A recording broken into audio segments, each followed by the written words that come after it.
Hi, I'm Ross Bowie. I am a writer and actor.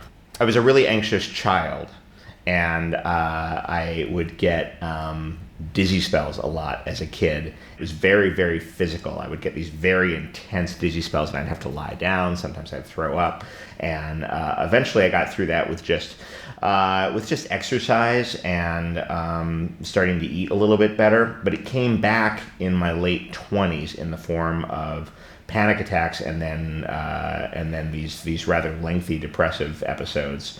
I was diagnosed with depression and panic disorder when I was 27. Although it didn't come as a huge surprise. It was the sort of thing where, like, yeah, that thing you think you have it. What I did when I was diagnosed was really just start doing homework, and I started researching it and started really trying to understand what serotonin was, what a reuptake inhibitor was, and giving it this really scientific sheen helped me more than I can possibly say. It just made it feel like diabetes or any other chronic illness that people deal with. It's hypoglycemia. It's just putting it down into terms of the fluids inside my brain and what they were or were not doing was immeasurably helpful. And it kind of took away the stigma of, oh, well, John's crazy, and turned it into, well, John has this weird little chemical imbalance and he takes medicine and that's how he copes with it. I think not understanding what depression is and not understanding what panic disorders are makes things much, much worse. They contribute to a stigma. You might as well go back to the Middle Ages where they called us the pixie-led because they thought we were just being haunted by fairies, and that's why we were crazy. And I feel like we've come so far, and there's so much data out there that can help you figure out what's going on inside your head, and a lot of it can be very, very soothing.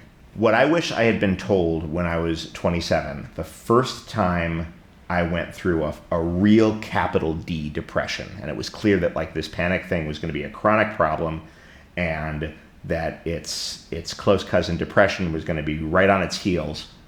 I wish someone had said that you can only go through a depressive episode like that for the first time once.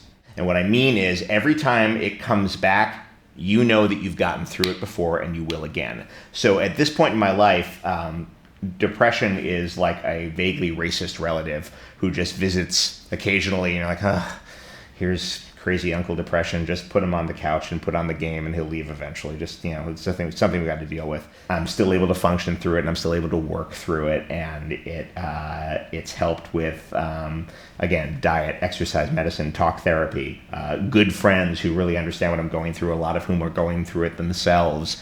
But yeah, as far as what I wish I'd been told, it's temporary and it's not telling you the truth. Among the many important things you're going to hear in a video like this, don't be afraid of medicine. Don't be afraid that it makes you weak or it makes you stupid or simple, that you need a pill to feel normal. You can take it just to get up to a flatline base level of 0, and then all the actual feeling good comes from you. Pills won't work by themselves. You've got to make sure that you're talking to the right people, that you're getting your feelings out there, that you're working through it, that you're taking care of your physical body, that you're eating properly, that you're getting enough rest. But all of that is going to do just so much. You need to balance that sometimes with something that will actually help the chemicals in your brain that aren't working properly, because that's all it is. And once you realize that, you are okay.